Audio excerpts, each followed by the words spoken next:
Hi everyone, this is Jillian from Jewish Workshops and Aish Webinars.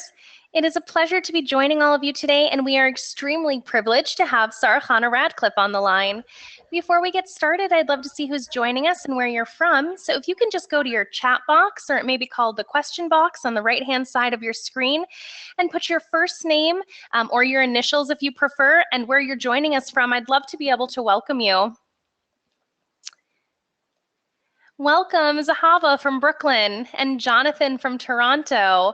Welcome, MD from Toronto and Marietta. Welcome, Miriam from Toronto, Sima from Connecticut, Allison from New Jersey.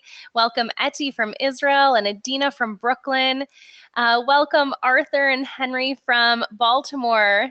And R from Brooklyn, Joanna from San Diego, Zelda from Long Island. Welcome Rachi from Israel and Melanie from Toronto, Chana from Brooklyn, Devora from Boca Raton, Rebecca from Toronto. Welcome Sender from Cleveland and Mandy from Toronto. We've got a great Toronto crowd here. It's good to see. BH from Brooklyn, Ren from Germany. Welcome Surrey from Borough Park and Nicole from Calgary. Welcome Debbie. Welcome Elisheva from the Poconos and Rebecca from Woodmere. Rachel from Toronto, welcome. Razy from Brooklyn, Aryeh from Miami, AW from Long Island, Yael from Ottawa, welcome, welcome. Devora from Muncie and Kayla from Muncie and Jenny from Calgary, welcome. Sarah Ruth from Luxembourg, Stephanie from Netanya, Honey from Brooklyn, Rena from Passaic. Oh my goodness, the list is going on and on. It's so wonderful to see how many people have joined in today. Let me get to a few more people. I'd love to be able to welcome everyone. LD from New York City, welcome Frima from Johannesburg and Judy from Cincinnati. Rivka from London, welcome Stella from Queens and CK from Toronto, MD from New York, Malka from Cleveland, Charna from Memphis, welcome, Leanne from Johannesburg and Sturny from Michigan, welcome Devora from Lakewood, Ora Bracha from Los Angeles, Ellen from Atlanta, Natalia from Colombia, welcome Bridget from Georgia, EC from Israel. Amazing. Alex from Ontario, welcome. Chandra from Thornhill, Tirza from Chicago, Corinne from Arkansas, Julie from New York City. Wow, this is absolutely wonderful. As people continue to flood in from all over the world, with over 2,500 people signed up for today's webinar, we are going to hit capacity any minute. So please stay on the line and don't leave in the middle. You'd very likely be locked out, and I don't want you to miss a thing. I want to go ahead and just welcome everyone. A big, huge shout out to everyone from all over the world. Since last winter, when we invited Sarah Chana to bring her expertise in parenting and relationships to our Jewish Workshops community, we've received countless emails and phone calls from members expressing their heartfelt appreciation and enthusiasm for Sarah Chana's guidance and knowledge. And with that gratitude came request after request to learn more from Sarah Chana and delve deeper into some difficult issues that plague our lives and our children's in ways we never knew. So today, Sarah Chana is going to introduce her unique insights and perspective on handling anxious moments of our own and helping our children develop the skills to handle anxiety, fear, and stress. Make sure to stay on the line until the very end to hear about this one-time chance to join Sarah Chana week after week for a full live online program at a special discounted rate for all attendees. Plus, we've had hundreds of questions come in ahead of time, and we'll get to as many live on the line as possible at the end. So please feel free to also share your questions in the question box, and we will do our best to answer as many as we can. It is truly an honor to be hosting Sarah Chana Radcliffe today. A registered member of the College of Psychologists of Ontario, Sarah Chana has been practicing marriage, parenting, and individual counseling for over 40 years. Sarah Chana is a well-sought-after lecturer on stress management, parenting, anger management, and emotional well-being. She is the author of Raise Your Kids Without Raising Your Voice, The Fear Fix, Make Yourself at Home, and 5 other books on family life and emotional well-being. Sarah Chana, we are so grateful that you are joining us today. I'm going to go ahead and turn the microphone over to you. Welcome. How are you? I'm terrific. I'm really looking forward to today's workshop. Great, me too. Mhm. Let's go ahead and get started. Okay. All right. So we're looking at my notes, which are not up. So hold on for a second. Let's see. Okay. All right. Because there's a lot to say, and I did jot it down.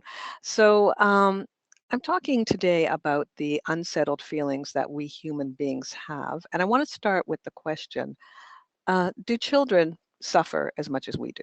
Like, childhood seems to be this wonderful time of innocent happiness, fun, I don't know what. I mean, we see that they misbehave and stuff, but, from their point of view, it's hard to know whether they suffer, although some of them make it very clear to us. But I guess the question I'm asking is, do all children suffer? And I think the answer to that is yes. Okay, all children are suffering. And how do I know that to be true? I'll say it's because it's the way we are all made. We have negative feelings. In fact, of the 5 categories of emotions that we have, the happy ones, the sad ones, the scared ones, the mad ones, and the confused ones, 4 out of these 5 are negative feelings. Okay, and they cause us pain and aggravation. Some a little bit more than others, but all of them are in the negative category. So if your child is human and normal, he or she has a lot of these feelings a lot of the time. Only 1 out of the 5 is happy, the happy category where we're calm, excited, relaxed, optimistic, those things. Yes, we're like that some of the time, but it's not the human way to be like that all of the time. And in fact, we need these other feelings to help move us through life and guide us along. So even if everything were to go your child's way, even if your child had everything that he wanted, and everything is perfect in his or her life, he would still suffer if he's a human being, which is, we're going to kind of look at how that is true and why that is true. Although, another kind of concept to keep in mind is that even when we have everything, we always want more. And that's a form of suffering. It says, our sages say, if a person has 100, he wants 1,000. There's no end to our our ability to have unfulfilled needs and feelings. So again, it's the human way to be in pain. And as parents, we want to be able to help our children, but in order to help our children, we do have to know a little bit about how to help ourselves, which is why this topic is all put together in helping the parent and the child all at once. How can we help our children if we don't really understand what's going on inside our own psyche, our own heart, our own mind? And if we can't soothe ourselves, how can we be expected to soothe anybody else? It's kind of unrealistic. So again, if a child lived in a perfect home, witnessing a perfect marriage and had perfect siblings, which I don't know who has any of that set up, but okay, let's say the child did, and they had everything their hearts could desire, and they were top students, and everything at school was successful, everything was looking good, okay, still that child would have fear, insecurity, pain, shame, all of the normal human emotions. And they're not necessarily going to tell their parent about it. Okay, and this is the big thing for us to look at today. How can we even tell when our child is suffering if our child isn't communicating? Um, well, before we look right at the child, I want us to look at ourselves for a moment and see, how do we show our suffering? We're going to kind of assess our understanding of our children's inner world by looking at our own behavior for a moment and looking at your physical experiences, like how it is for you when you suffer, when things are not okay inside of you, when you're unsettled, when you're anxious, when you're disturbed, when you're somehow off balance. How do you know that? How would somebody else know that if they were looking at you? So I would like you just to take a moment and contribute here, put it in the chat box for us. If somebody was looking at you or you're looking at yourself, how would you know that everything is not perfectly okay? what are some of the signs and symptoms that you would be showing? Or you might think, how do you know that everything is not okay with your adult partner, your spouse? How do you know that everything is not peaceful inside? What are you seeing? So can you take a moment and just put that in the chat box and we'll discuss that together? Sure, people are already starting to write in. So it looks like a short fuse, a short temper, Mm-hmm. yelling, irritability, facial expressions. I become withdrawn, aggressive behavior, withdrawal. I look sad, screaming, definitely facial expression. I shut off. Mm-hmm. My body language, irritable or angry, edginess, quiet, a heaviness, crossed arms, a frown, and haste answers. I Mm-hmm. show tension in my facial expressions. I have outbursts. Um, I'm not as patient. I get headaches and stomach aches. I become grumpy. Yes, Uh, all of this. Yeah, that's great. mhm. I That's a become really more good list. introverted. I cry Mhm. more. Um, not looking somebody in the eye. Unfocused. A lot of people are withdrawn or short answers. Yes, yes, definitely. That's a really good list. You guys are either tuning into yourself or tuning into your partner very nicely. Um, yeah, so I wrote down some of those things myself too. We're not. Sometimes, it's kind of questions we might have, like I'm reading a book, watching a movie or something, and I start crying, and I'm not even sure why. But if I do, it kind of if I'm tearful and don't know why, it's kind of like something's cooking inside. What is going on? Uh, other things like some of you mentioned, there might be physical pain, headaches, stomach aches. You feel off. We can have a lot of physical pain from the stress that we feel, the emotions that are unsettled work their way into our bodies one way or another, and we're going to be talking more about that. But yeah, if we're hurting physically, very often it's either causing or it's the cause and result of emotional distress as well.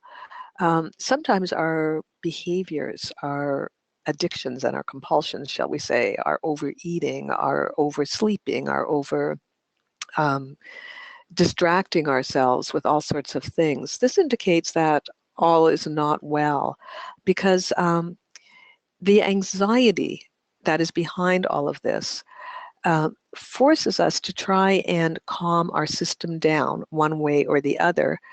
And so we'll be doing things. And we're going to explore this list just a little bit more so that we can understand our children. But we're always pushed towards trying to become balanced again. If we're unbalanced emotionally, inside of us, there's like a little program that runs that says, oh, the ship is tilting. You've got to straighten it out. And I've used the word anxiety here um, in a specific way. And I'm going to ask you again to write in the chat box because I want to know when you hear that word, anxiety or anxious feeling, what do you think it means? Could you give us a definition, please, of what is anxiety? Because I'm going to say that behind all of the things that we're talking about here is an anxious feeling. What does that mean to you?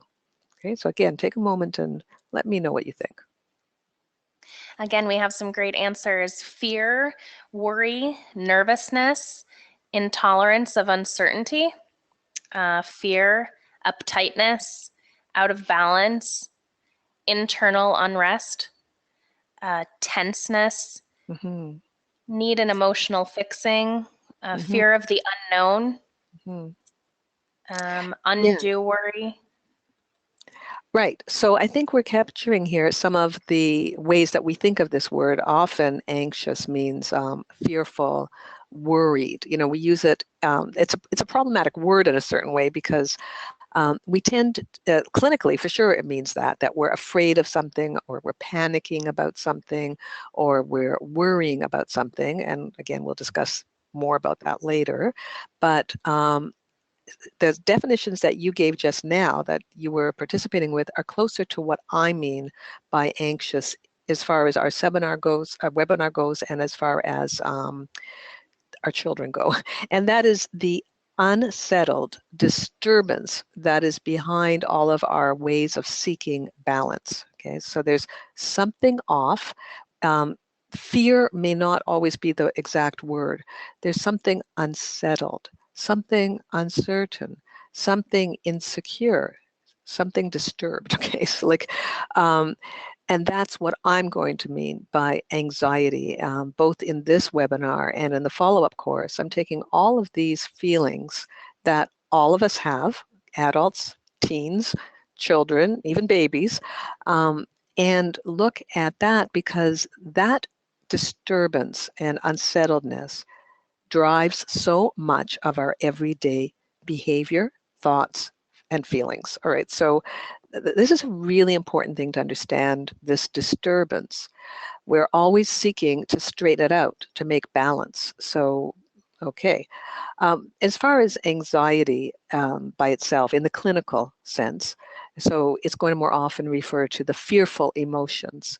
And it becomes anxiety disorder when those fearful emotions are interrupting the functioning of our lives or our children's lives. So if we're feeling that kind of anxiety, then maybe we can't go to work every day. It's too much for us. So we're not keeping up with our household tasks. It's just too overwhelming. Or for a child or teen, we're not able to focus on our studies. There's too much anxiety. We can't, maybe it's a particular subject that overwhelms us, or it's school in general, or it's life. When we're completely overwhelmed to the point where we can't get up and go anymore. So clinicians call this an anxiety disorder. Now, we all have anxiety, but we're not all suffering from a diagnosable disorder, although a huge number of people will be diagnosed with that if they start describing what's going on with themselves. But as long as you're functioning, it's unlikely that anybody will ever say you actually have a disorder. That doesn't mean you're thriving. It doesn't mean that your child is thriving. Just because your child can go to school, is writing tests, even is getting A+, and it's looking like they're really being successful, has a lot of friends, is whatever, that does not mean that there's no suffering. In fact, this is one of the most fascinating things. You know, when we look around and we see people all smiling, you know, in the street, or as, you know, at a wedding or wherever they are, they all look like they're doing so well, but human beings don't do well, okay? Nobody does that well, because we have this disturbance, which is part of our human nature, and we're always trying to fix that. So that disturbance only reaches disorder level when it's completely overwhelming our ability to cope. And that's not what I'm talking about in this workshop, although everything I say would be applicable to anybody who also had a disorder. But it's also applicable to all the rest of us and all of our kids. Now, another sign of disorder is that when a person has so much distress that they can't bear it anymore, and they're desperately seeking relief. So that can happen even though the person's still functioning. So it's one of those two things that throws it into a disorder. One, you're not functioning, or two, you just are suffering so much. Now, again, I'm going to draw this kind of line because we're all suffering and our children are suffering. The question is, what is so much? Like, what has to happen before, like, we move into that disordered place? And this is going to be really hard for us to tell, because these feelings are on a slope, or you know, like a sliding scale or something. We all have these feelings, but at different levels.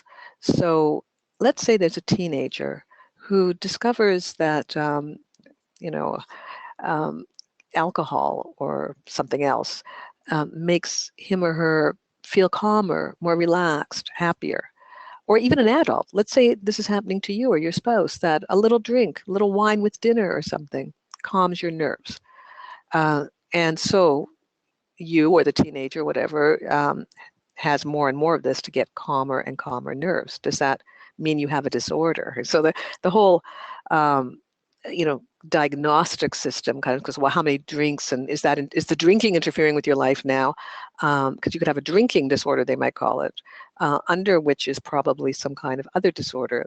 But let's say there could be an anxiety disorder that caused you to drink to begin with because you were what we call self-medicating. Okay, we might still think of all of that as extreme. If the person was having not just a drink with dinner and not just an occasional drink, but was getting plastered, and your child is whatever, vomiting and taxi cabs or whatever it is, there's that level. But what if it isn't substance abuse that you're looking at? And what if it's just more like, again, it's not so uh, in your face, kind of what the child's coping mechanism is, or what your coping mechanism is.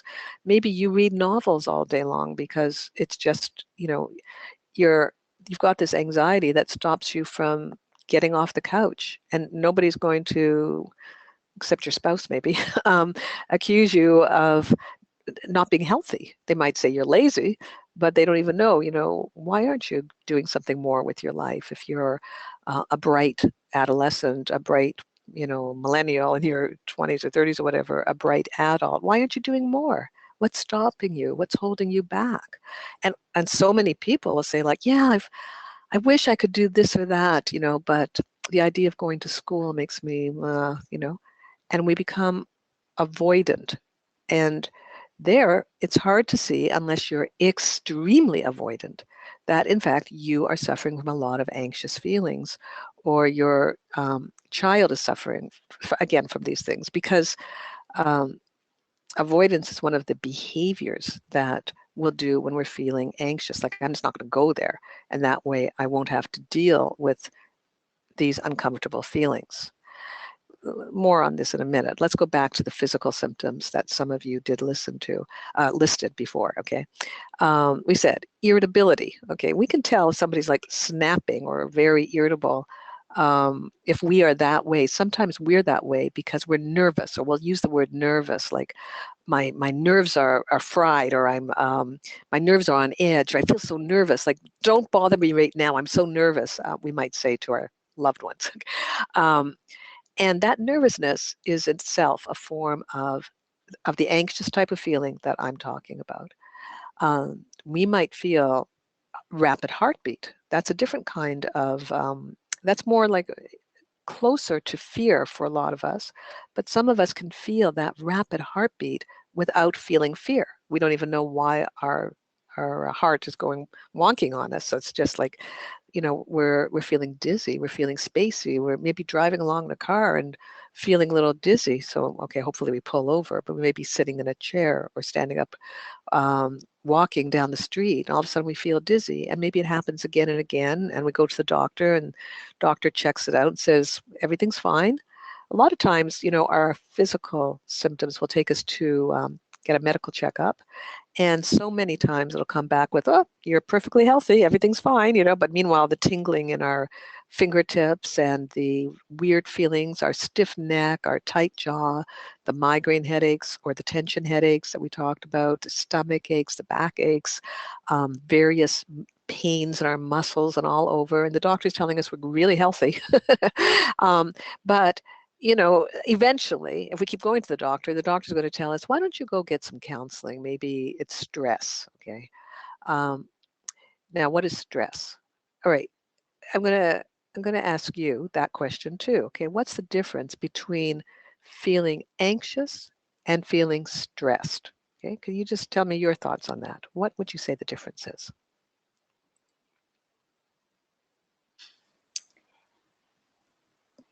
It's a harder question.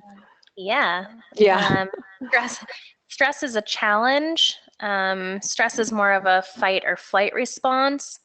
It's a result of anxiousness, the inability to cope. Stress is having a lot on your plate. Anxiety is being unable to deal with the challenge. Anxious is more helplessness. Stressed is feeling overwhelmed. Stress is more pressure. Stress is longer term. Anxious is in the present. And These are actually these are someone, good. yeah, someone else thinks that stress is more temporary and anxiety is what really lasts longer. Mm-hmm. It's when our demands exceed our capacity. Mm-hmm. That's really good. Stress Mm-hmm. feels manageable. Anxious is fear. Stress is feeling choked. So I'm going to say you can see, there's some similarity, but some differences in the way we think of it. The way I'm thinking of it as far as this course, because we might say, well, stress causes headaches, all right? And now I'm saying, well, this anxious feeling underneath can also cause headaches. And when I'm or backaches and all this stuff, we say stress causes physical illness. That's true, and our doctors eventually send us for counseling because if we're having a lot of physical problems that there's no finding for like a physical cause, an illness that's causing it, then they'll say it's stress, whatever that is.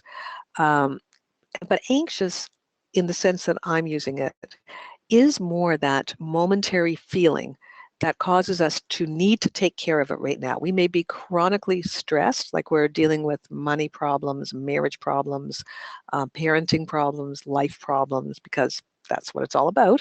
So we're dealing with all of that. We have this stress, but in the moment, I need my chocolate or I need my whatever it is I do for some of the things we do when we're feeling anxious are um, they help us succeed in life. Like, for example, I'm going to throw myself into my work and just like block out everything because I have this anxious feeling.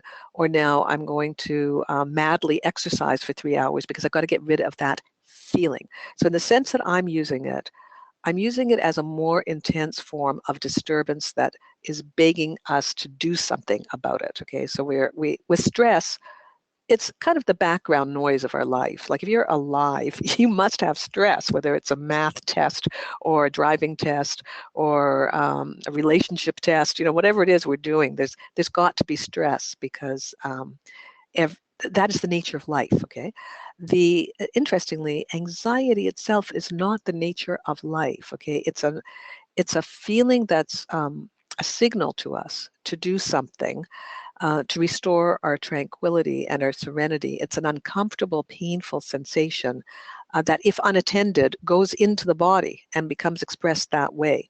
But it can often go into escapism, like I said, reading novels or watching things all day or dealing with other people's problems instead of our own problems, our cravings, our addictions and compulsions. I'm going to clean the house, clean the house, clean the house. If I just have the house clean and in order, then I'll have this feeling inside of me in order too. All of that stuff. And it can go into things that are more of a mental health nature. For example, under the behaviors of like I said, the addictive things like gambling or shoplifting or hoarding, which are now, again, more disordered behaviors, a category of things that we can't stop. But there's other things that are much more benign that we have trouble stopping, like worrying. Now, interestingly, worrying can be a response to the anxious feeling that I'm talking about. Okay, so under the worrying, the constant generating of negative pictures, ruminating on something that was uncomfortable that happened already, or ruminating on something that we're worried about for the future that might happen, but going around in that circle, around and around, and I can't stop our brain, can't quiet it down. That is actually a coping mechanism for the anxious feeling. Okay, that's an adaptation to. It's almost like if you do anything rhythmic, if you do anything over and over, like knitting, the back and forth of the needles, or any drumming, any rhythmic kind of thing, calms that anxious feeling. And interestingly, even worrying and ruminating calms the feeling that's under it. We'll be taking a much closer look at all of these things in the follow-up course. Okay, so I'm raising them, I'm pointing our attention to them just so we understand um, kind of the general landscape of what we're talking about. Okay, okay, so avoidance. Now we're looking at now some other things that we might do to deal with the feelings. I said avoidance, like we might, if we're feeling anxious, not do the things that provoke intense feelings of anxiety. So let's say we have a fear, which is now an intense feeling. We can really feel it. It's not in the background. We feel afraid, right? So afraid of flying, afraid of dogs, afraid of bees, whatever it is. We're running around like crazy. We're not going on the plane. We're avoiding. Afraid of people, avoid the party, avoid the social scene, avoid the task. Any kind of avoidance is a way to soothe that anxious feeling. Becoming ritualistic. The OCD kind of patterns of coping. Again, the OCD is a special category of things that has its own brain patterns and biological basis, but underneath the obsessions and compulsions um, are this anxious feeling underneath both of them. Okay, that's so um, there's a we'll talk about it more. Okay, I'll just say that even when we don't have OCD, obsessive compulsive disorder, where we're doing the kind of hand washing or checking rituals, we may have much more minor forms of that, like just constantly checking something, becoming perfectionistic. It's not a disorder level, but we're paying attention to minutiae and to details. Um, as a way of coping with that anxious feeling, worrying about our kids, having parenting anxiety and going around and around like over helicopter parenting and all that stuff. It's not, it's interesting. I just want you to think of it this way. Doing all these things is a response to the anxious feeling. It is not in itself the anxious feeling. So we're not allowing our kids to take risks, or we're not letting go of control. We're over supervising. All that stuff is because of the feeling inside. Now, we have a lot of weird other feelings. Like, for example, some of us have phobias that don't show up. It's not a flying phobia, so nobody knows about it necessarily, but we may have a phobia um, vomiting, let's say. Okay, so we don't vomit very much when we're adults, hopefully. When kids get flus and stuff, they tend to, I don't know, be quicker to vomit. But if we have a phobia like that, most of our friends won't know about it. Okay, so maybe it depends if we're a talker or not a talker, but let's just say this. We don't tell our friends necessarily that we can't stop our thoughts, or that we're thinking all the time about how we're coming across, how we're looking, how people are judging us, whether that we feel inadequate all the time, or rejected half the time, or judged, or that we have trouble making decisions. Like, these kinds of things all stem from that anxious feeling also. Um, and we may live with this day in, day out, this kind of torture, and very few people know about it. Maybe our spouse, maybe not. It's not like we're sharing all of our vulnerabilities. We may have severe fear of death, dying, sick people, germs, who knows. We're not necessarily sharing that. Even though we know we are suffering from it. Let's take a moment here, because I want you to really understand your kids. Why might you not share some of these kinds of, we'll call them private anxieties? What is the reason you won't share that with too many people? Maybe a trusted confidant, maybe nobody. Like, try and think, if there's something that you have going on that you've told nobody, and try and think, why haven't you? Could you just write that in your box and let me know? Embarrassment, shame, a fear of people looking down on me. People think I'm strange, fear of being judged, misunderstood, embarrassment. I'm insecure about it. Fear of being labeled Mm, makes me feel vulnerable. It would be a hit to my ego. mm, I don't want to burden them. mm. They might think I'm a bad parent. No one will understand. Yes. They can't fix it anyway. Mm. Oh, Now, it looks like a yeah, weakness. yeah. Hmm. These are the reasons. And notice that if we don't share it, and we keep it all to ourselves, let's just add here, how does that leave you feeling? The fact that you really can't talk about some of these anxious types of feelings. You can't share it. So how does that leave you feeling? Alone, stuck, Mm, hmm. isolated, helpless, Yes. Yes. like I'm the only one that goes through Yes. this. I'm Yes. abnormal. I'm Mm, broken.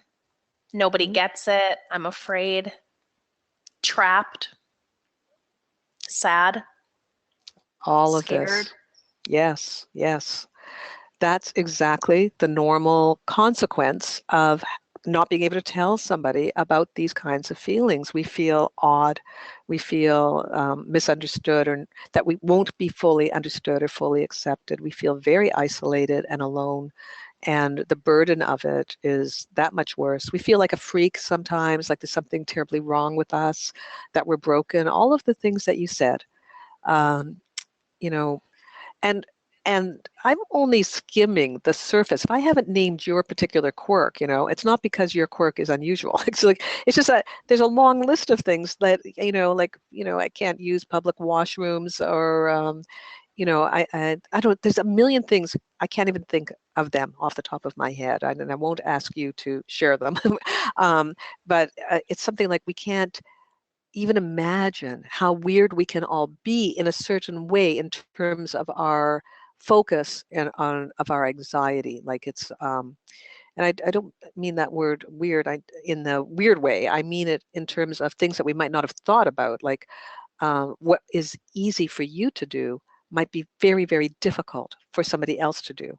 And it's true that sometimes we don't understand what's the big problem. Like, why are you, like some things like, let's say if you feel anxious about getting up in front of a crowd to speak, well, since that's the most common thing that people feel phobic about, actually, most people understand that. But if you say, you're anxious going up and down the escalator or elevator, so you're going to draw a lesser crowd, not a minute crowd for that, because a lot of people are afraid of getting stuck in elevators. And they, again, they're not going to tell you about it unless it comes up in conversation. But there are things like that, I don't know, that we could be afraid of anything. And some things we're afraid of, we have no logical explanation for why we are afraid of them. We were born that way.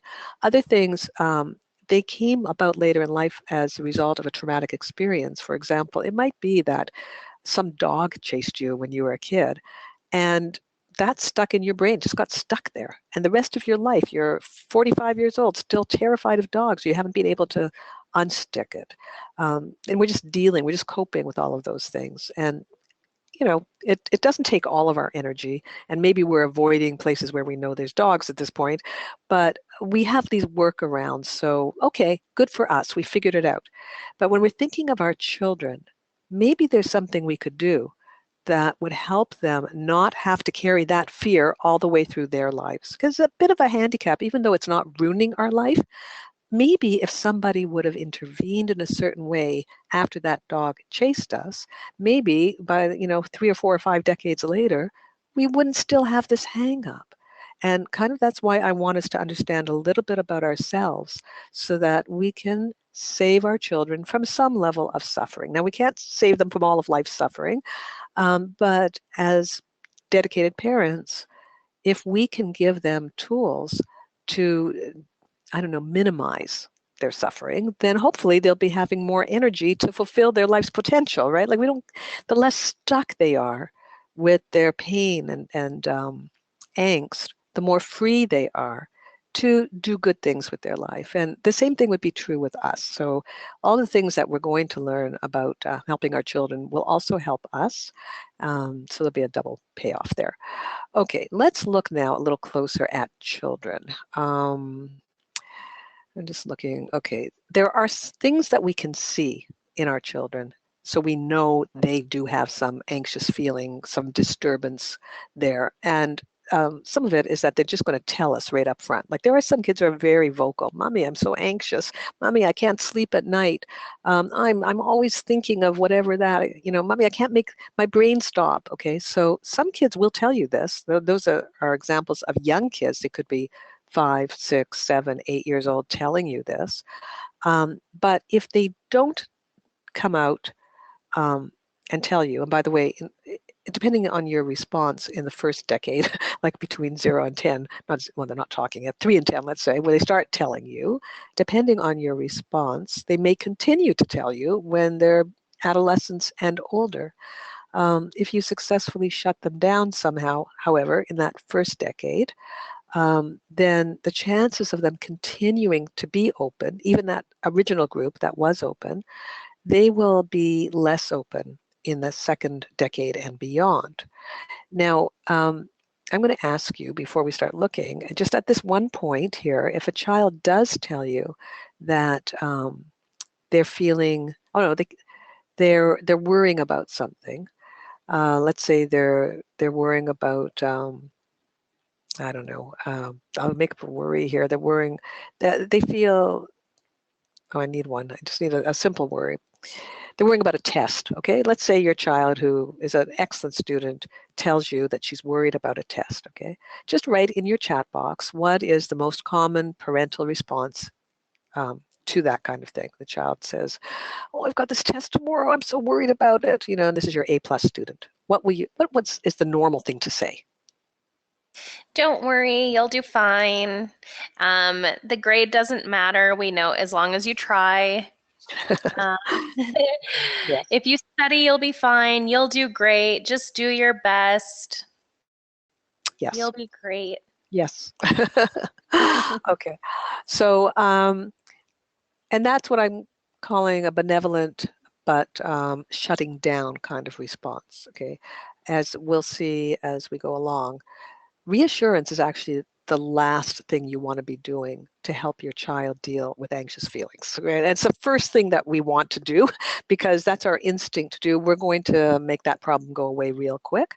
But it shuts down the anxious process. You didn't cure the anxiety at all. And again, in the coming weeks, we'll be looking in depth at how it actually works when you want to release anxiety and not shut it down. But okay, besides the child actually telling you, I'm nervous about something, I'm worried about something, I'm bothered by the way I feel, there are many other symptoms that we can see, just like the ones in ourselves.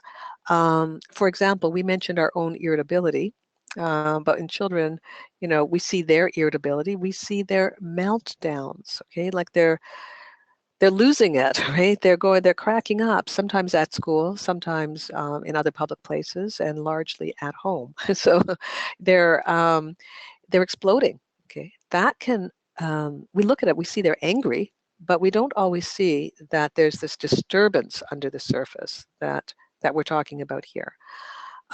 Another thing we can see in children is just what we saw in ourselves, which is avoidance patterns. They don't want to go to the party. They don't want to go to up the stairs. They don't want to go out of the house. They don't want to try the new thing. All new experiences, you know, provoke either, you know, a tantrum or a protest or an avoidance response. When you're seeing that, you see that the child has that problem inside. Constant reassurance seeking, all right? So asking you the same question over and over or variations of the same question indicate that anxious process is very alive and well. Perfectionism. It's kind of like, I can't just, you know, the kid can't just let it go. You know, it has to rubbing it out, starting again, rubbing out, starting again, sweating and suffering with the fact that it isn't good enough. Rigidity, inflexibility, that fear of doing new things. Now, there's also other signs, like if a child has any particular disorder, let's say a tic disorder. Some people think like a tic disorder where the child is twitching or blinking excessively, certain movements or coughing, there's motor tics and vocal tics. Those are not symptoms of anxiety. Okay. However, if somebody, this is a biological issue in the body, but if a person has that issue and they have more of it going on, more ticking, as they might call it. Um, any symptom we have that we have more frequently, like say migraine headaches, also there's a biological underpinning. They're not caused just by feeling anxious. But if we are having more of them, more stomach aches, more backaches, if the child has more strep throat, more anything, it can be because there's more anxiety under the surface that's aggravating current symptoms. Even if you have a mental health disorder, um, the mental health disorder can be aggravated by the anxiety going on at a particular point in time. So if a person, let's say, was prone to depression and and their mood, the depressed mood, is occurring more severely or more frequently because of the anxiety below the system, below the surface there. There's things going on that's making the person anxious. So that anxious feeling can aggravate whatever physical or emotional conditions we or our children have already. So body pains, can escalate also. In a child beyond the toilet training years, when we see that they're having a lot of accidents, this can indicate a tremendous amount of anxiety in their system. A 6-year-old, an 8-year-old, or older child who is now having some sort of incontinence, uh, that can be because of things that are going on that are making the child very anxious. A feeling just like us when the child is dizzy, spacey, whatever. Now, we can't see his dizziness, that's an internal state, but when the child seems distracted all the time, not listening, and maybe the teachers are complaining that the child is not focused. It's not always ADHD, okay? Like ADHD is a distraction, like when the airplane goes out the window and the kid is, oh, look at that airplane, but there's an internal distraction that many children have with their thoughts and their daydreams and their feelings, which may be a reflection of what happened this morning before school, that fight that they had going out the door with a sibling or with you, or the argument that they witnessed between you and your spouse, or the fact that in the background, the home is kind of falling apart, the marriage is dissolving, or whatever. So the kid is spacey. Like if you see a child who's not concentrating well, not always because of trauma going on. There's a lot of things going on inside a child, but spaciness itself should be investigated. It's like I said, it's not always the kind of distractibility we see in attention deficit disorder. Other symptoms that we can see in a child that indicate that anxious feeling are when the child gives up very quickly. That's like that form of avoidance that we do. We might not try it at all. If I feel anxious about how my icing on my cake is going to turn out, so I'm not going to make the icing, I'll buy it. Okay. But another form of that is, okay, I'll try it. Oh, something goes wrong, I give up instead of persevere and overcome that little glitch. So giving up easily can indicate that anxious feeling. A high, squeaky voice in anybody of any age is the result of tightened vocal cords. And so when somebody is feeling very relaxed, their voice deepens and it just goes down and relax, it says, because the vocal cords are relaxed. And when the vocal cords are tightened, we get this high, like whatever, we start squeaking. And children do it, and teenagers and young adults, so you can hear as their voice goes up that they're feeling uncomfortable. Indecisiveness, the inability to make decisions. This is another one that we suffer with, second guessing ourselves. You can see that the child can't decide. So again, I'm giving you ones that you can see, okay? Do you want to do this or this? Do you want to wear this or that? Do you want to go here or there? And the child refusing to make that decision and saying, I don't care, I don't know, you decide, whatever, okay? That can indicate a fear of making that decision, of committing to something. There's bodily symptoms, trembling, of course, if you're making a speech in front of the class, handshaking, but stuttering and stammering, or an increase in stuttering and stammering for somebody who has that condition. A decreased interest in food can indicate that anxious feeling, because it's hard to eat when you're distressed. So if in a child who does like to eat, when they change that pattern and they're just unable to eat, that they're not feeling calm inside. And then the behaviors of checking things, rechecking things, like I said before, asking for reassurance, these are a form of hypervigilance, like a focus on looking for trouble. Like, is there somebody outside? Is there somebody inside? Is there something wrong? Talking a lot about those things can indicate an anxious underlying feeling. All right, those are some of the things that we can see in a child. And I'm not covering every possible thing again, but those are some of the things that we can see. There's a lot of things that we can't see that are similar to the ones that we talked about in ourselves, that go on inside of our children of any age, okay? feelings of shame, embarrassment, humiliation. Okay, like if you correct your child in public a little bit too loudly or in front of his friend or something, your kid may say nothing. Depends on your child's personality. Later you might hear about it, or you may never hear about it. Except, let's say, 20 years later, when the child talks about that time when you were in the pizza store and you made this remark, 30 years ago, and you can't believe it that the child actually remembers this because you forget, because you were a good parent and you never meant anything by it. You maybe just a dandruff off his coat or something and said, oh, you got dandruff here. And his friend was standing beside him and he was mortified. Okay. You won't know all the times that your child is having that kind of pain inside, shame, embarrassment, humiliation. A lot of times, kids are very obsessed and don't talk about it, about various fears of death and dying, fear of you dying, fear of killing you even accidentally, fears of being robbed, fears of being kidnapped. A lot of times young kids will tell us about that. But after a while, especially with all the reassuring parents, oh, we got the alarms on and, don't worry about it. After a while, they stop telling you, but the anxiety may still be in their system. You don't know. Fear of the bullies that they're encountering all around, whether that might be a teacher bully, a peer bully, a kid in an older grade bully, you as a bully, your spouse as a bully, and most notably, siblings as bullies. A lot of times, people come into therapy, much later in life, and they're talking about the dynamic between them and their 50-year-old brother. Okay, and let's say they're now the brother's 50 and the person who's talking is 47 or 44. Let's say, let's make it look a little younger, right? So that when this kid was little and the parents left the older one to babysit, there was terror in the house, which the kid, when he was little, tried to say, I don't want you to leave me with him. And the parents said, oh, it'll be fine, it'll be fine. And then, again, the trauma of like this overwhelming situation for the littler kid, where the older one wouldn't let him do what he wanted to do or play what he wanted to play or eat what he wanted to eat or whatever it was, or he was actually rough with him physically. All of that, maybe he scared him, maybe he was actually horrible to him.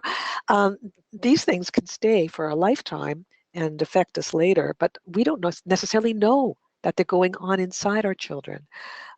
Fear of something bad happening is very popular among children, teens, and adults. A vague sense. Now, if we read the paper too much or something or know about world events, we should, that feeds into it. But again, some people will avoid, and children will want to avoid hearing scary stories, hearing about bad things, because they become so overwhelmed they can't cope with it. Um, but the things that we're not telling us, the fear of rejection at school, at home, of being left out, of being judged, of being mocked, of being punished, fear of failing, those things reside inside a lot of young people and us adults, and they're not telling us. There's other things we may know about their fears because they're screaming about it, fears of their bugs or fears of storms or fears of choking or pain or illness.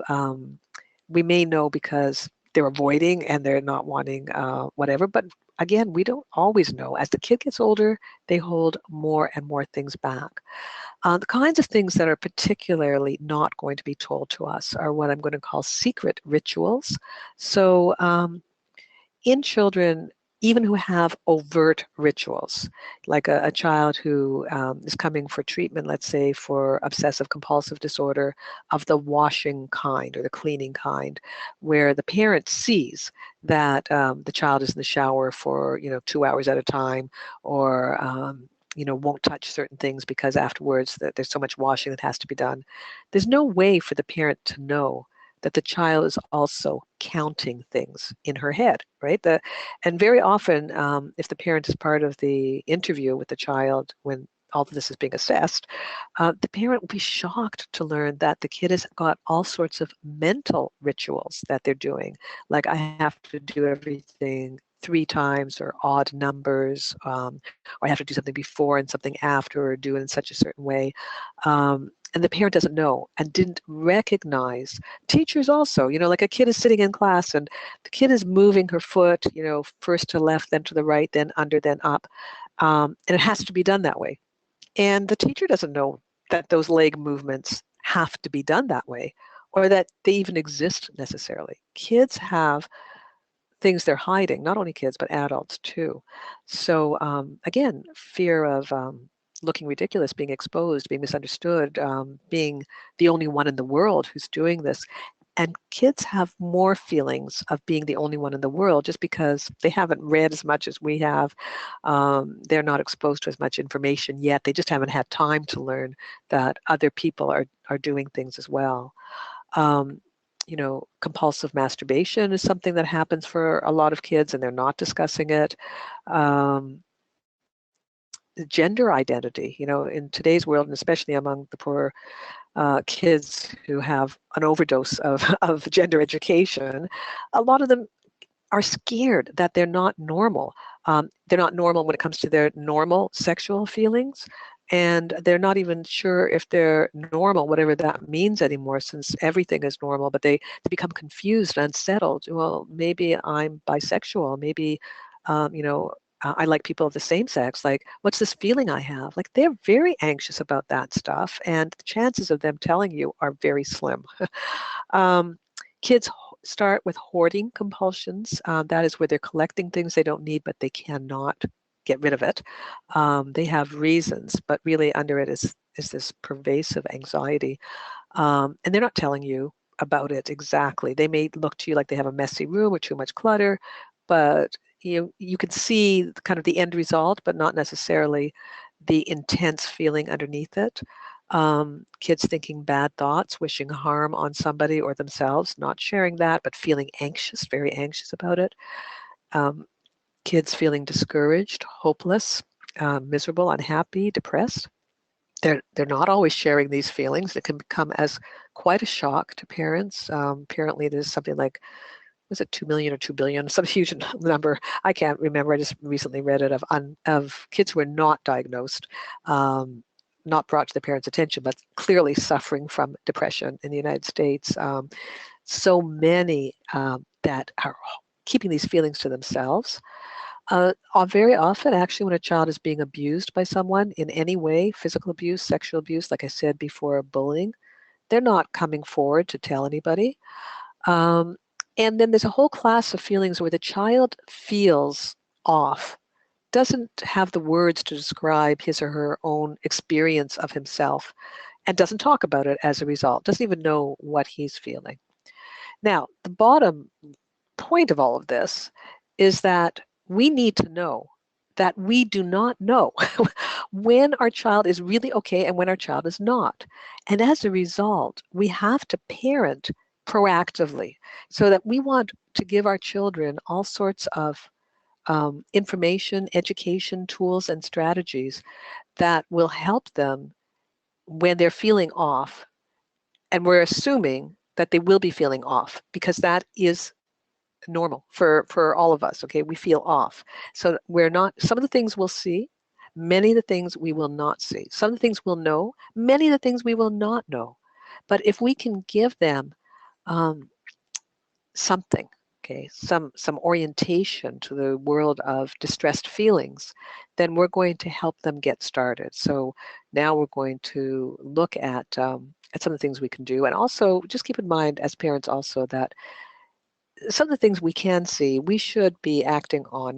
If people are telling us straight out, the teachers, the school, our neighbors, our friends, and our relatives are saying, maybe you should get that child assessed professionally, well, maybe we should, okay? If you're seeing symptoms that are really holding the child back from something, yes, get a professional opinion. You're not expected to know all the possible diagnostic criteria for what could be going on in the child, and saying that things are just like a disturbance underneath the surface. Sometimes we need to look much more closely and see how that disturbance can be helped in a serious way, all right? And also if a child's suddenly experiencing a change from calm and happy to spacey, distressed, not going to school, not able to get up and go, again, even if the child doesn't tell us what's going on, we may need a professional input, make sure that there is no trauma going on, nothing severe is going on inside the child's, like the anxiety is overwhelming. Don't leave this up to yourself to try and figure it all out, okay? But anyways, as far as moving forward with the child, we're going to want to let the child know, first of all, like a couple of main things about the world of feelings, which will help. For example, we want the child to know that feelings exist. And I'm going to go into a little bit of these, and that everybody has, everybody, including us and all the child's friends and all the adults and the whole world, everybody has disturbed, uncomfortable, and bothersome anxious types of feelings, and that these feelings are expressed not just inside of us, but physically. There's a way to know about them, and that there are things that can be done. That calming the physical body can help the emotions, and calming the emotions can help the physical body. And so we want our children to leave our houses having learned this basic starting point, okay? And then there's much more detail that we're going to look at this now, and then in the course that's coming up soon, we're going to look at it in much more detail.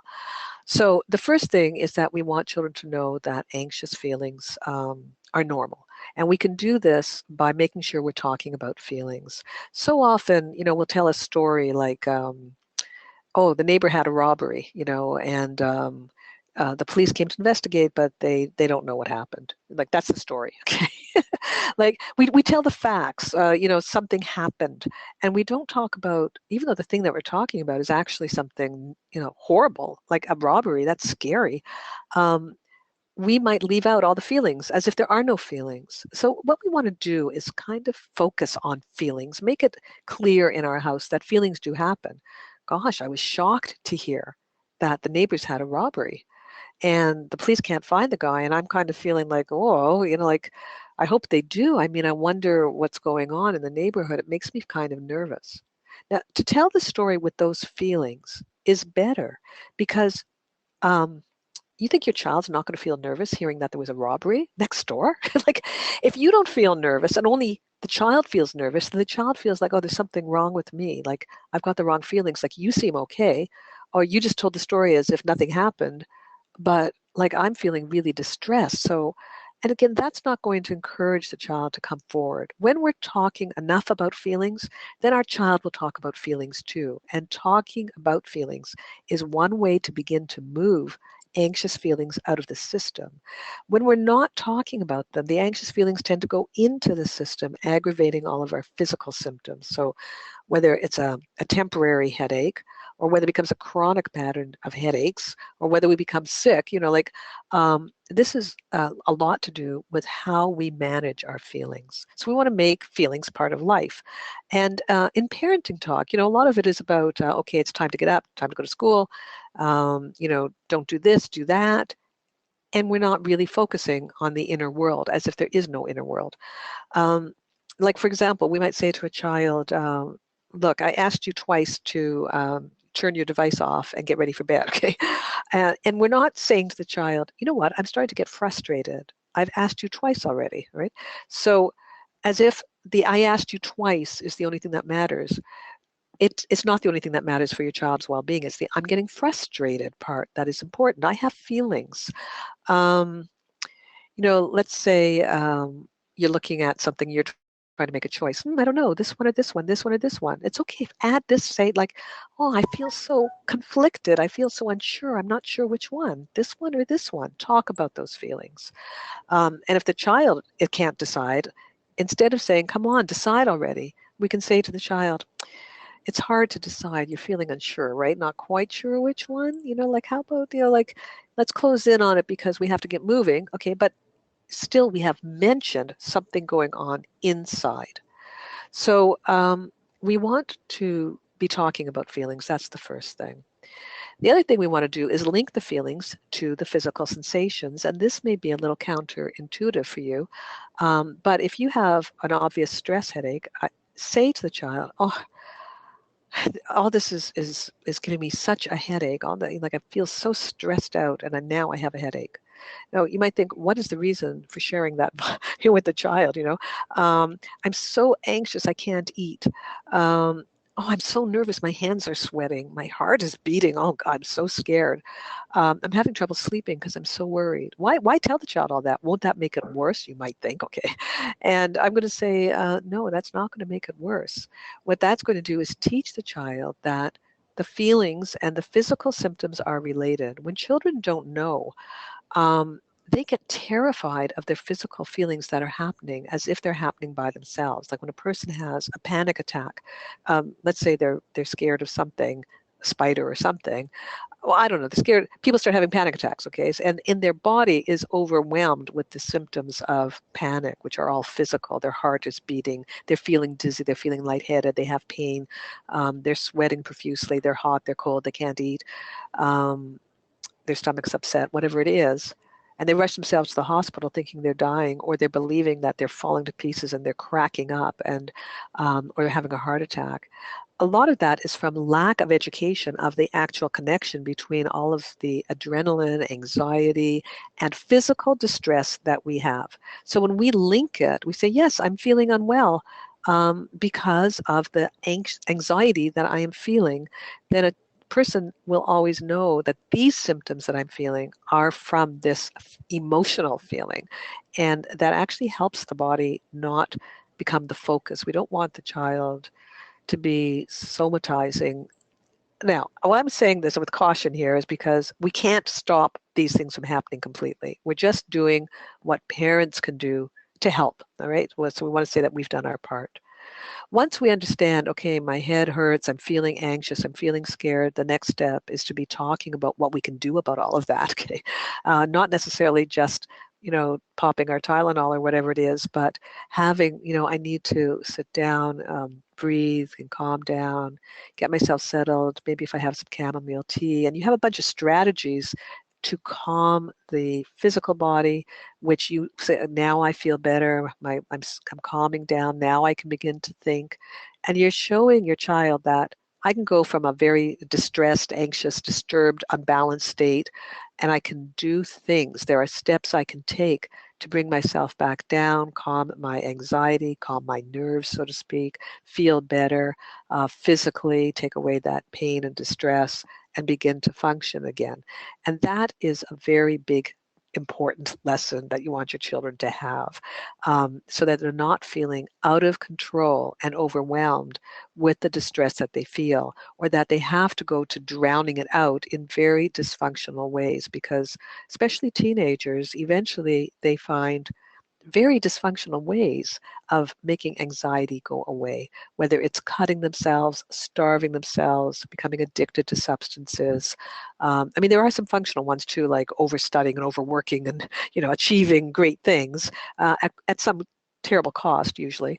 But still, there's also a variety of very unhealthy things that we do to make anxious feelings go away, including huge meltdowns and temper tantrums that disturb our and destroy sometimes our most important relationships. So we want to give our children that toolkit, which is something that we will be exploring in the course that follows. Um, let me just see if there's something else I want to say right now. Yes, one other point.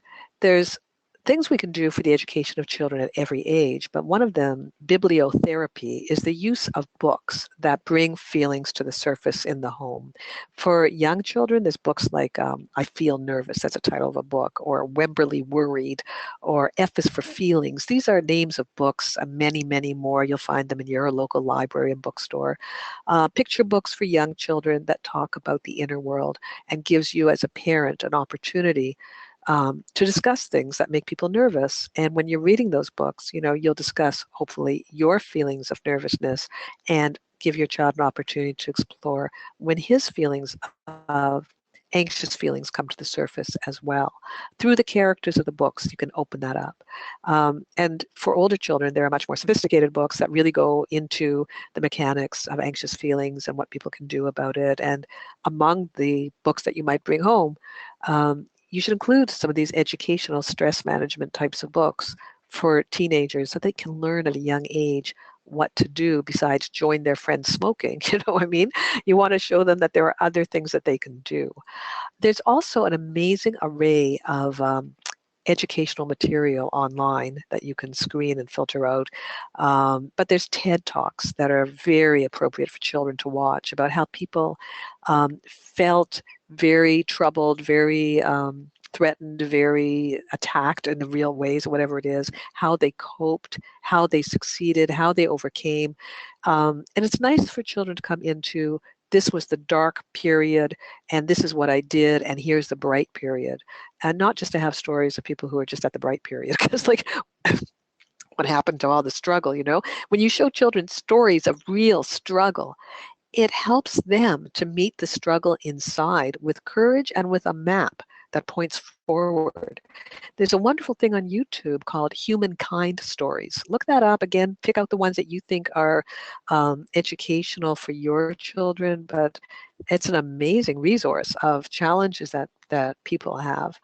And amightygirl.com is stories, especially for girls, but boys will be interested as well, of difficulties that people overcame, times of feeling ostracized, diminished, disempowered, and the feelings that all of that generated and the steps they took to overcome it. I'll just pause there for a second, Jillian. How is our timing? Did you want to? Yeah, we Yes, actually have some really great questions coming good. in. Okay, so So why don't we try I answering those? Yeah.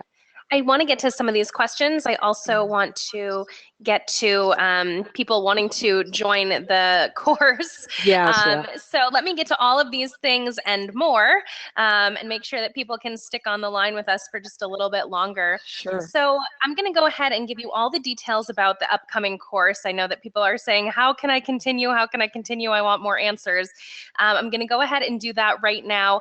And then we will come back to some of these amazing questions also in our chat box right here. And as I mentioned, we had so many questions come in ahead of time. So Okay. let's get moving on here.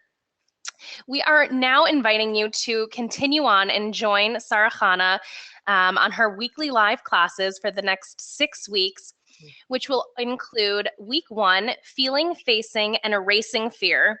Understanding, greeting, and treating your own fear and your child's fear. Learn how to apply all strategies to yourself and your child.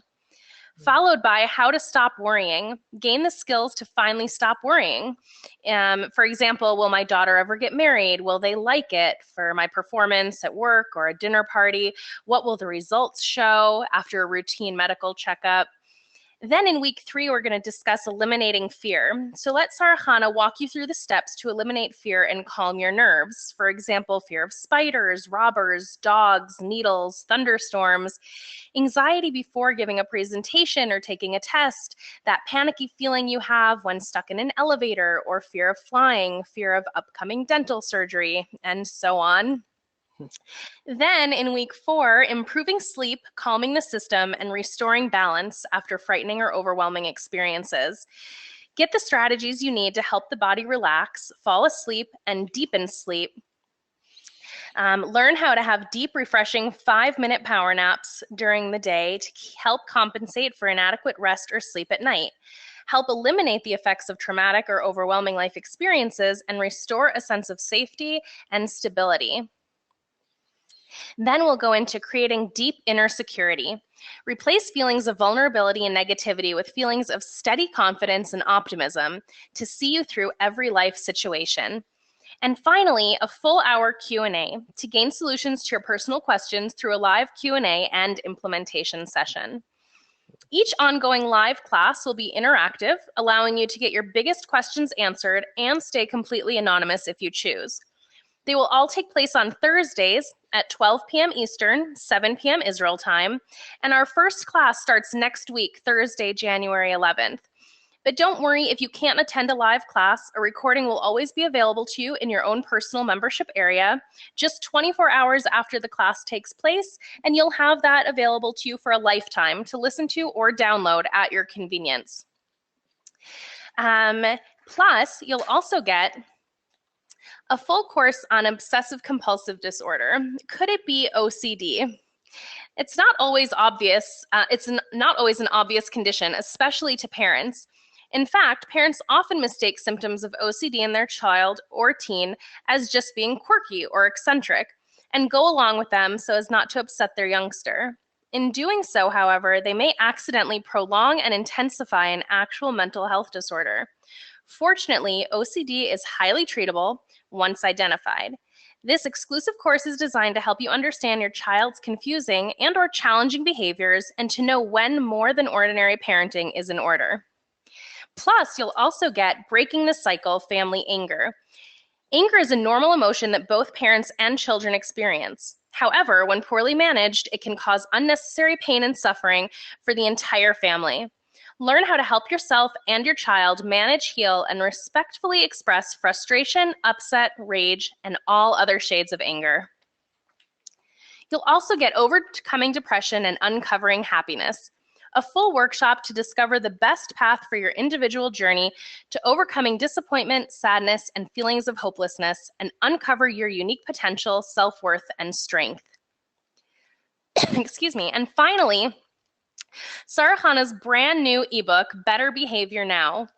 Put an end to inappropriate, harmful, hurtful, and self-defeating, uncooperative, or otherwise unacceptable behavior once and for all, and learn exactly how to get your child to make lasting positive behavioral changes.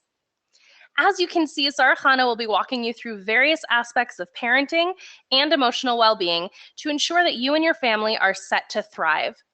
You'll have one-on-one support through this program, and we'll have this unique opportunity to get your personal questions answered that you haven't been able to get answered before. Most importantly, by investing in yourself and your family now, you'll discover how to reinvent your inner monologue and face your daily insecurities, fears, and worries with strength and confidence. You'll be able to put an end to sleepless nights and worrying about the things you can't control, and finally have the energy to enjoy life. Plus, retrain your brain to react to stress with calm and acceptance instead of panic and anxiety, so you can be the guide that your child needs. And avoid the consuming feelings of unease and self-doubt by learning to be comfortable in vulnerable situations.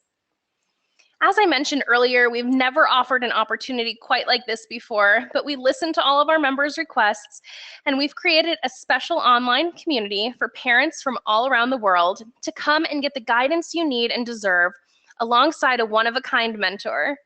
Plus, to make it accessible to everyone, we are offering a special payment plan option when you register.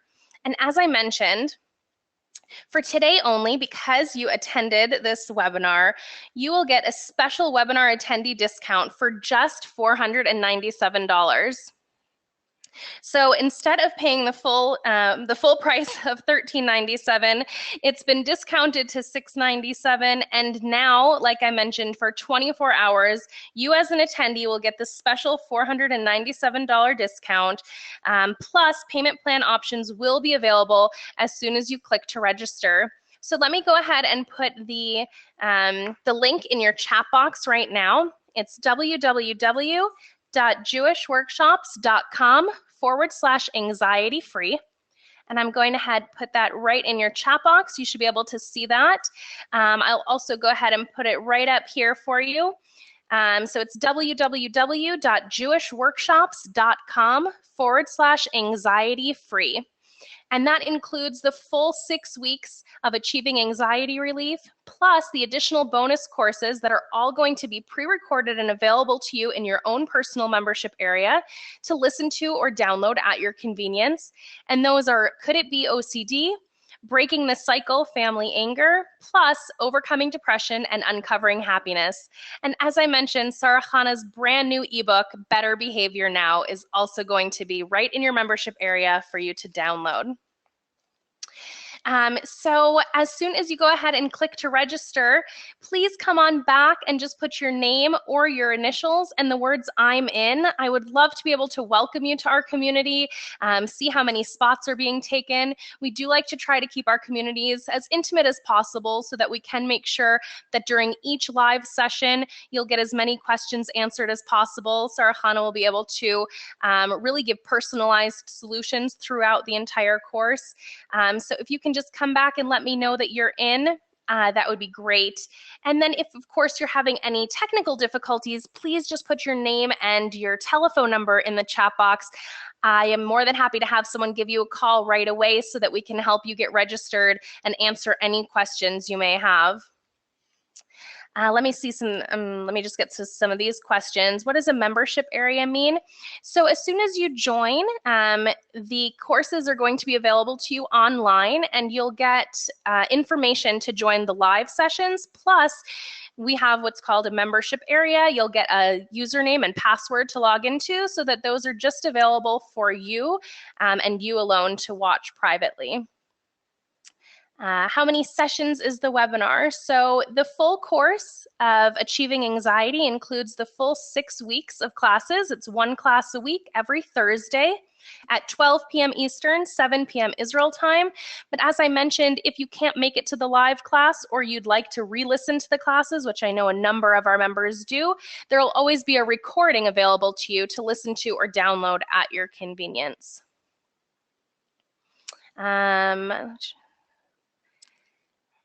Somebody's asking about payment plans. Absolutely, there are payment plan options available, and that's as soon as you click on the link to register. It's let me put that back in here again. It's on your screen, but if you're calling in by phone, it's www.jewishworkshops.com/anxiety free, and there'll be a click to register button. As soon as you do that, you'll get transferred to an order form, which you just put your information in, and you can choose the payment plan option that best fits your needs. I can actually take you there right now and show that to you, so that if you have any questions, you'll come right to this, this page, and it'll give you all of your bonus options, and it'll show you everything that you're going to receive, plus the special introductory rate discount. When you click right here on the register now, the page also shows all of the different classes. It'll give you all the information I just gave you on the site. Right here is your order form, and you can come down here to payment plans, as you can see right here. You can either pay $497 today, or you can break it up into payments over the next several months and choose the one that best fits your needs. So if you click on 3 payments of $165.67, it'll actually also give you the day and the month that you'll be paying for the next several payments. How long is each of the webinar sessions? Each session on Thursdays is going to be 1 hour, and that'll include your face-to-face time with Sarah Chana, plus any time that she's able to give at the end of each class for questions. And then, of course, that last 6th class will be a full hour Q&A. Okay, so let me get to some of these other questions as well. I'd also love to be able to welcome our brand new members. Let me go back here. Please come on back, as I mentioned, and just write that you're in. I'd like to be able to welcome you. Welcome YB, great to see you. Welcome Sarah, welcome Bela, and Khani, welcome. Great to have all of you here. For all of the Canadians on the line, the price is in US dollars. To keep that in mind, I can see that that's some of the questions here.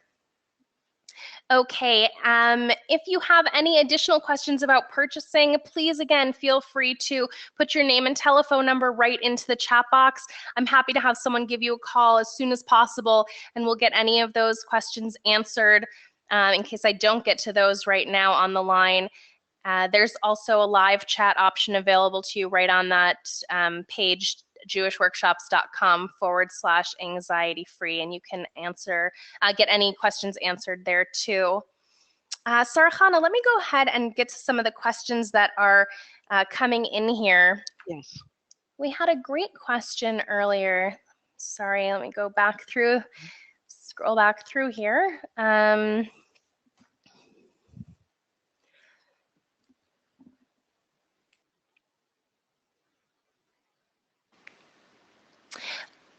Yeah, here we go. I'm worried that when I when I express my feelings of doubt or anxiety or fear to my child, that will actually just make them more uncomfortable. I thought that if I was able to show more of a sense of security and confidence, that would then make them in turn feel secure. How can I balance that? Yeah, we want to keep in mind that almost everything we do in parenting that's intuitive is wrong. It's like our natural parenting thing. Of course, that's what we would all think, right? That I'm afraid of the thunder, so I'm going to show my child that I'm not afraid of the thunder. And that'll help my child not be afraid of the thunder, okay? The kid is all, "Whoa, what's that noise? What's that noise?" Right? So um, even if, let's say that worked in the moment, where we were calm and the child took a look at us and calmed down in the moment. What we're not doing there for the child, what we're failing to do, is give the child a map for what can be done with anxious feelings in general. Okay, like this is not the last thing that's going to happen in his or her little life, that there's a thunderstorm, right? So if we could make this problem go away, it does not make the problem of anxious feelings go away. So what's more powerful is for the parent to say, okay, when I have anxious feelings, which are normal, okay, like we all have anxious feelings, like there's nothing to be ashamed about or scared about having, like we get anxious about having anxious feelings. So now we have two feelings. We have the anxious feelings and the anxiety about the anxious feelings. And if we get rid of that second level, we're going to be doing so much better on the chemical level, because every level releases a certain amount of, I'm going to call it nasty chemistry. So let's say we're afraid of thunderstorms, and that releases, let's pretend, 30 units of fight or flight chemistry, adrenaline and all that stuff. And then we're anxious about feeling anxious. Like, then we have 30 more. So now we have 60, if you can follow my logic here. Now, if we could get rid of that second level, we're going to function better, right? So like that's one thing. We want to show that ourselves and our children that having feelings of anxiety is part of the normal human experience. We are not all afraid of thunderstorms, but we're all afraid of something, okay? So, and it could be fear of more interpersonal things like failure and judgment and rejection, those kinds of things, you know. Or for some people, it's more externalized things like dogs and, like we said, thunderstorms and robbers and this kind of stuff. And for most of us, it's all of that. Okay, it's a little bit of everything. So we want to show the child, I am afraid, and here's what I do when I'm afraid. Okay, that is the key right there. If I'm never afraid, then I can't show the child, here's what I do when I'm afraid. And then that leaves the child tool-less. Okay, then what should he do? Well, when he finds that his friend offers him a drink and that makes him feel less afraid, then, oh, okay, that's what I'll do, right?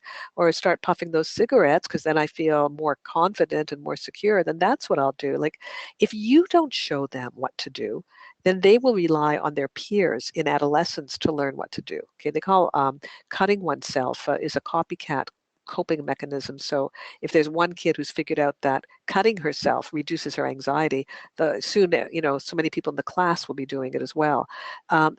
Children learn from each other. Okay, we all learn from each other. Let your child learn from you. So now you're afraid of the thunderstorm. What are you going to do about that?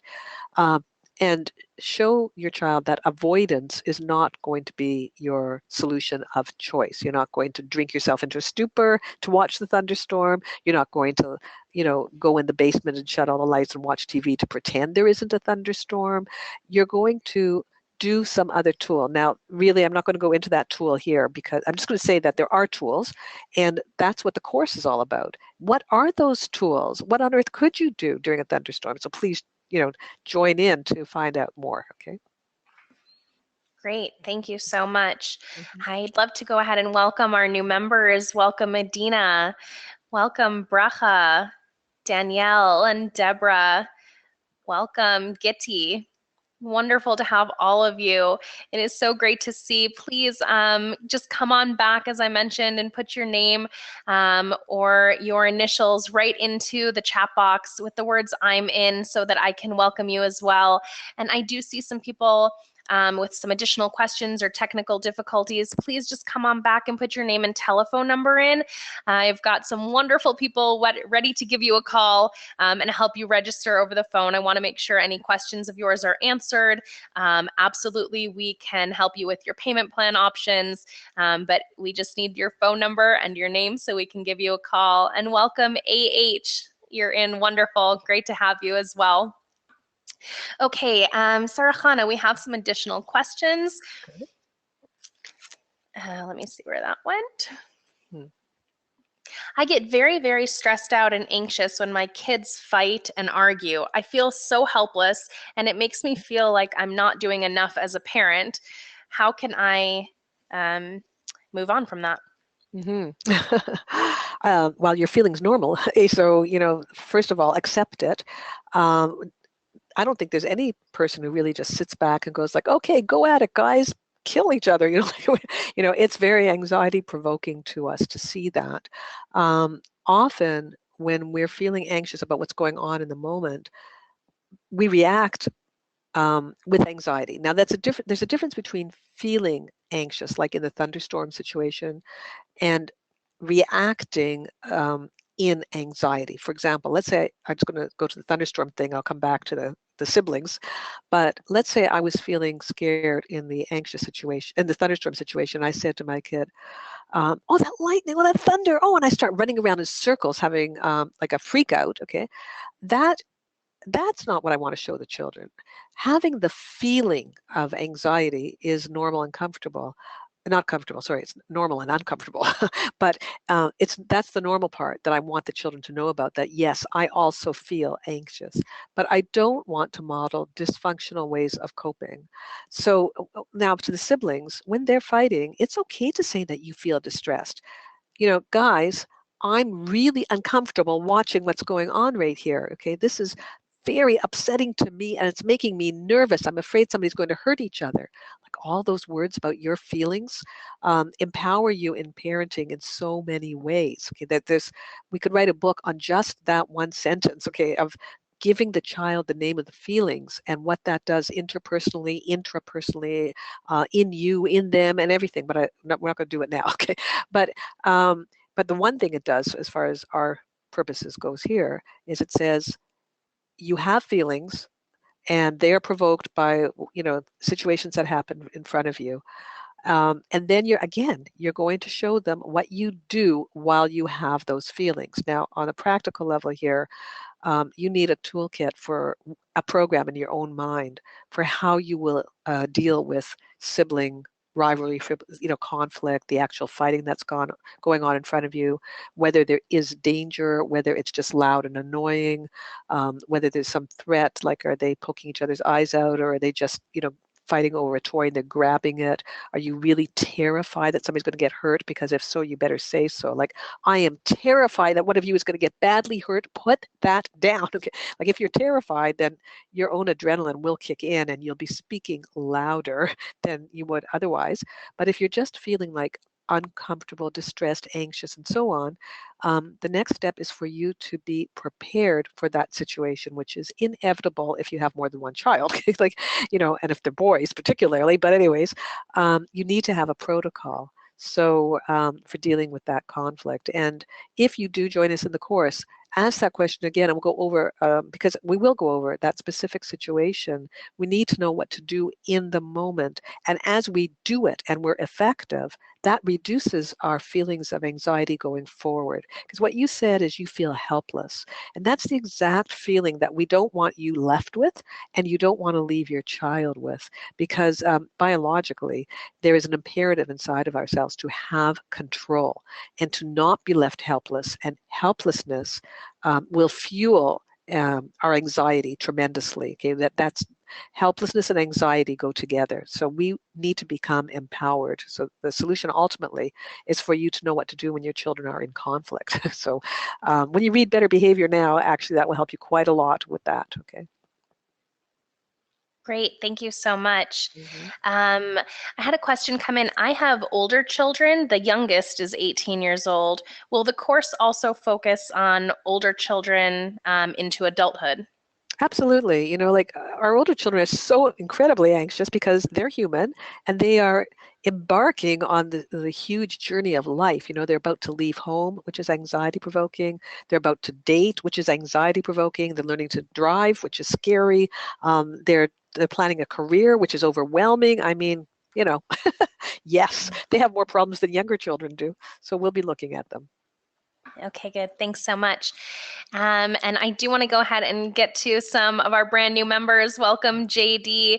Wonderful to have you. I'm so glad that you are here as well. Please come on back, as I mentioned. Just let me know that you're in so that I can welcome you as well. And some questions about the course. Let me go ahead and get back to that too. So as you can see, the full course of Achieving Anxiety Relief is going to be the live 6-week course each Thursday at 12 p.m. Eastern, 7 p.m. Israel time. And again, we'll walk you through feeling, facing, and erasing fear, how to stop worrying, followed by eliminating fear, improving sleep, calming the system, and restoring balance, plus creating a deep inner security, and then that final 1-hour Q&A. And as I mentioned, all of the sessions will be recorded for you not only to be able to listen to if you can't attend a live class, but of course, even if you attend and like to repeat, take notes, rewatch, it's always good to get those reminders. Those will always be available to you to listen to or download at your convenience. Plus, the full package is going to also include pre-recorded classes for you to enjoy at your leisure on could it be OCD, breaking the cycle family anger, overcoming depression and uncovering happiness, and Sarah Chana's brand new ebook on better behavior now. So the whole package, all inclusive, has been fully marked down just for you attending today for the next 24 hours to $497. And as I mentioned again, payment plan options are available. We do want to make it accessible to you and not have price be something that is standing in your way. So please go ahead. I will put that link right into your chat box again. It's www.jewishworkshops.com/anxiety free. And again, if you're having trouble registering or have specific questions that you'd like to be addressed about how to purchase or your payment plan options, please just put your phone number and your name into the chat box and we'll give you a call to help you register. And of course, we'll still be able to get you in at that reduced rate of $497. Sarah Chana, we also had somebody asking, so you had mentioned about how to, cope and deal with people or children who are showing that their irritability is coming out, in temper tantrums and they're losing it. And once we've seen that, once we see the irritability, but they're in full-blown temper tantrum mode, what is it that we can do at that point to help, shut that down and help get them through their anxious moment? Mm-hmm. There's actually a lot of reasons why somebody might be having a meltdown, and anxiety is only one of them, although there's always some level of anxiety that is there in addition to everything else. The trouble is that the fight and flight chemistry and the adrenaline and the cortisol and all the stuff that's released at the time when somebody's having a fight attack or a flight attack, which a meltdown is some combination of, when you're throwing things around, you're screaming, you're yelling and cursing and slamming and all this stuff, a major tantrum, explosive outburst, whatever you want to call it. The chemistry interferes with the frontal cortex, the functioning there where we do our planning and our thinking and our consequences and all this logical stuff. So we're basically uneducable and unreachable during the moment of explosion, okay? Now, we don't stay in that explosive state for very long. So somebody might have, like a screaming thing, and then it becomes actually a little bit more controlled as they march off and they're threatening and they're slamming and like the more time passes, the more calculated the behavior is, and it's you're still not reachable, but it dies down is what I'm saying. The whole thing goes from like a real emergency response in the person to less so, and then at a certain point it stops, okay? Like that the actual fight or flight thing stops. And that's the beginning time. We're not able to reach in before that. Now, if there's a small child and he's endangering himself or the environment, whatever, by throwing himself around or throwing other people or throwing things, you can usually fairly safely interfere with somebody who's very small. But, somebody who's your size or larger, you're just going to back off and let them finish what they're doing. If you need to call the police, I guess you'll have to. I hope that they're not being too destructive, right? They're just usually what people are doing is making an awful scene, which is very distressing. We do not reach out at that time. All the reaching out is going to happen afterwards. And again, I actually cover a lot of that in Better Behavior Now, because it's one of the more common problems that we face in family life, where either a child, a teen, ourselves, or a spouse reacts in a panicky type of form. A tantrum has that quality to it. It's like the person has lost the ability to quietly communicate whatever is going on and is now frantic. And that's the anxiety level that's under it. And there is a whole teaching and training process that we can learn and implement and use it to address these and make a change in our family dynamics as a result of that. So yeah, it's not in the moment that we're going to be able to do anything. Great. Sorry. Thank you so much. Yeah. No, Okay. absolutely. Thank you. And the question was, the questioner said thank you too, so great. So it looks like a lot of people are just wondering if the course is going to address, different age groups. So I'm the grandmother of with adult children who have children also going through some anxiety issues. So the course will again address our own anxiety and how to deal with that, and helping our children or grandchildren through that. It's interesting. I think we're all the same in this, no matter what age we are. So even, let's say I'm a grandmother, okay? So I'm a grandmother, my friends are getting ill, some of them are passing away. My husband's well now, but what's going to happen? What's going to come in the next couple of decades for me? I'm the grandmother, okay? Let's say, these things are on the grandmother's mind, never mind her children and her grandchildren and their great-grandchildren, whatever it is. Like, we have anxiety as long as we're alive. And so I'm going to touch on the examples that all of us have at every age, because I don't feel that we can help other people until we have actually been successful with ourselves. So you can't get somebody else to calm down if you don't know what it's really like to move from a high pitch down to a center of calmness, peace, and tranquility. If you haven't done it yourself, you're going to be useless with your little encouragement, advice, and reassurance. You want to dole out to people. Like, that's not it. Okay.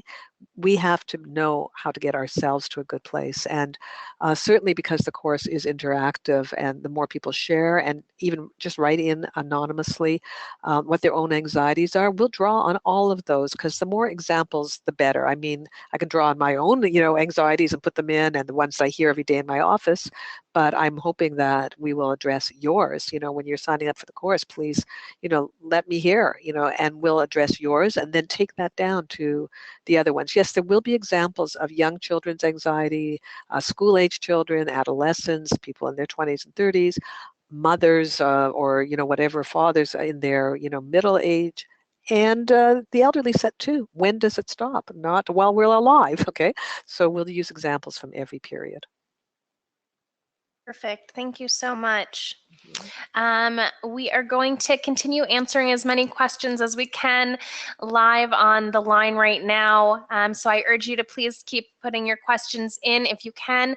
And as I mentioned, and Sarah Chana just mentioned, we will also be over the next 6 weeks answering your questions on a weekly basis throughout the course. Again, if you can't make it to the live course and you're going to be able to listen to those recorded sessions, you're more than welcome to email questions in ahead of time to Jewish Workshops, and we'll make sure that Sarah Chana can see those questions so that she can address that during the class, and you'll be able to then hear the answers during the session that you're able to listen to. Welcome, MN. Great to have you.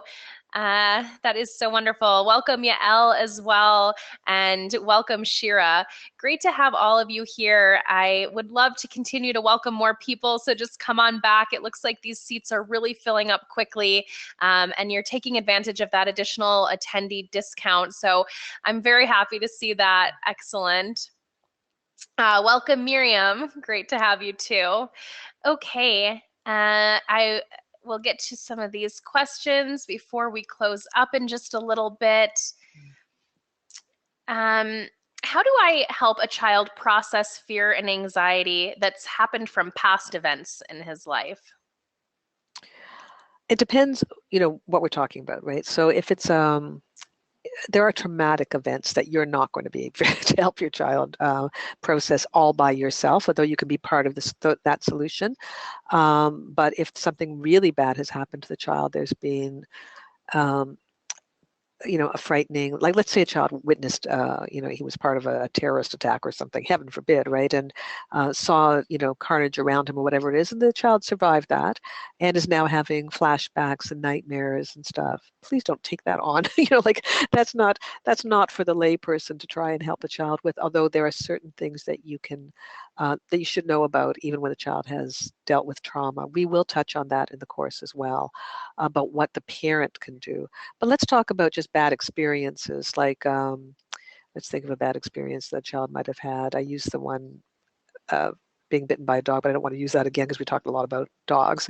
Let's say the child was rejected from a social circle, or let's say the child was dating and was interested in marrying 3 people in a row, and these 3 people rejected your child, and now she's become gun shy. She just doesn't want to date anymore. She doesn't know what to do with herself. She feels inadequate and so on. Let's just say that that's the situation. Now, parents in general, including myself very often, talk too much. Even though even I know all this stuff, when my anxiety is triggered, I'm also human. If I feel like very concerned for a child and the pain that the child has gone through, I start like falling to pieces. Although I might recuperate faster than I would have had I not had any techniques or any training or any knowledge or any experience, which I hope to share with you. So I might get over it, much faster, and then regroup and do the right thing. But what I mean by the wrong thing and what I mean by talking is that we jump in with a lot of reassurance. Don't worry, honey, it can always be different. We want to give advice. We want to help that child move on. One thing we need to know about anxiety is that it is a defense mechanism in the body that makes us rather inflexible and rigid and hypervigilant.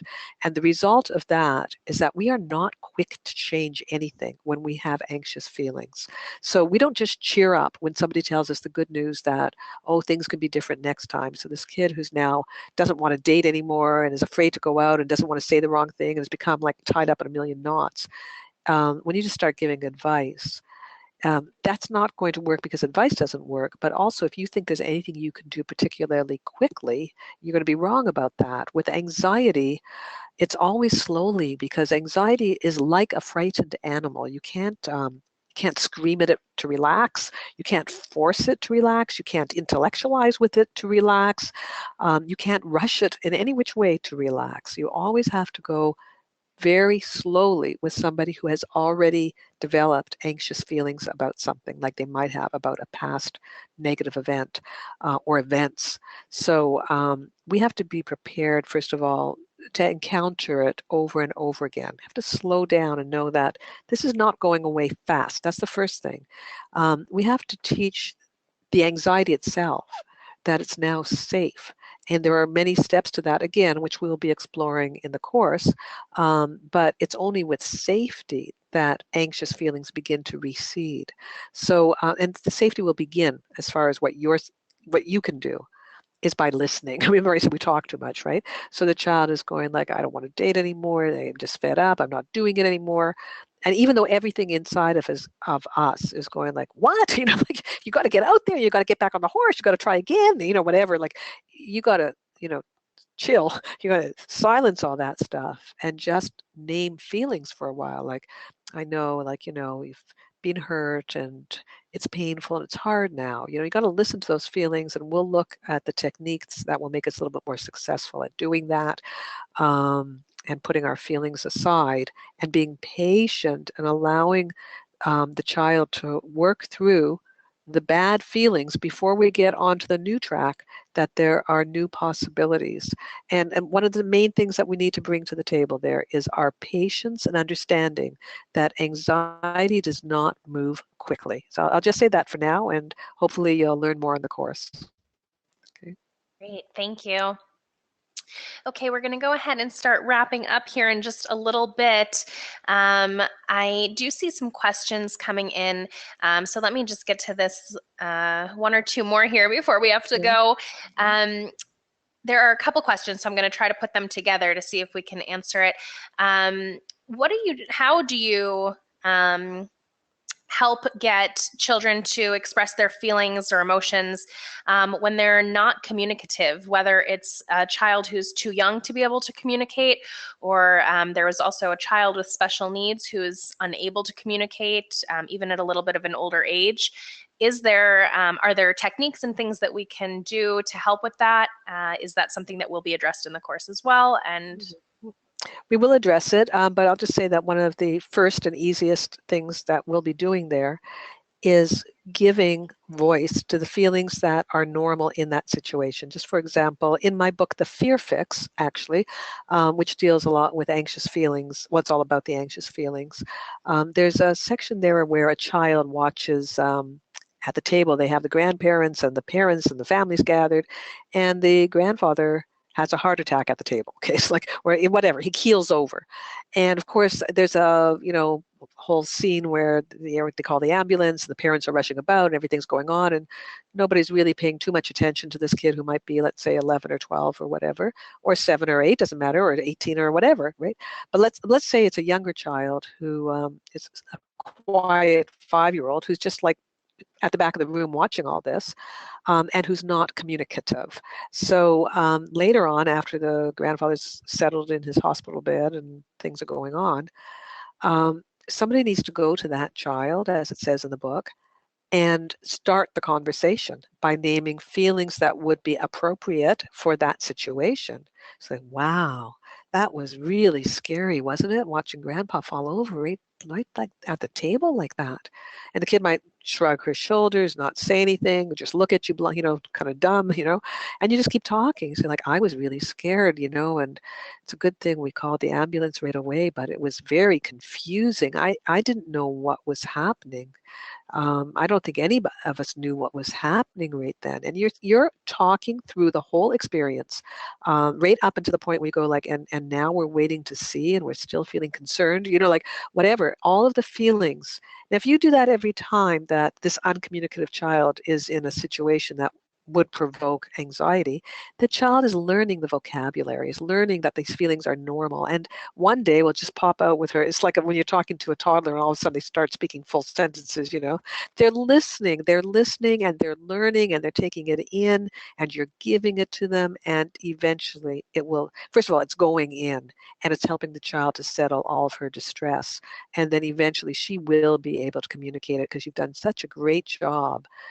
Don't just accept that a child has no feelings in a situation that would give anybody feelings. Okay? Like, everybody has feelings in a situation like that. Most of them overwhelmingly terrifying. Those are the normal feelings to have. And the confusion and panic and upset and worry, all of that would be normal. And so those are the feelings that we will mention in the situation in which they occur, even if the child has nothing to say and just looks at us without words. We'll keep saying it. Okay?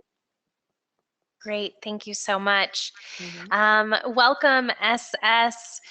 Welcome, Rena, and welcome, where did you go? Well, welcome, Sivi. It is wonderful to have all of you. Oh, I'm sorry, Chaya, I missed you too. Welcome to all. I encourage you to continue to go. I'm going to go ahead and put that link right back up in your chat box before we end for the day. It's www.jewishworkshops.com/anxiety free. And I put that right back in there. You can actually just copy and paste it right into another browser for yourself. so you can go and make sure you secure your spot.